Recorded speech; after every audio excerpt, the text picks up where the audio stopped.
চাচা আপনার যুগে কি ঠান্ডা মান্ডা আসেন না বাতিজা আমরা যুগে কোনো ঠান্ডা মান্ডা আছে না, তবে আমরা যুগে আছেন গুল একটা গুলের লেজ আছে না, আত্মি লেজের তারও ইটা মনে করো আমরা যে কফিলার ফুলাইন, আমরা যে আগের দিনে যে কফিল আছি এরা এই গুলি খাইছে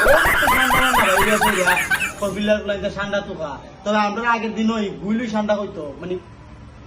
গুলি খাইতো। আচ্ছা মনে করো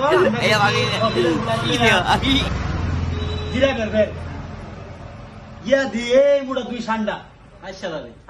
লাগবে দুই ঠান্ডা এই কপিলার ফুলারে দিছি একটা আর আমি লিছি একটা আইন না সাইরা মনে করো খাইলাম। আমরা এই আগে এরকম দিন গেছে আর এখন তো এই কি ঠান্ডা না বান্ডা বাইরেছে এখন কপিলার ফুলাইতে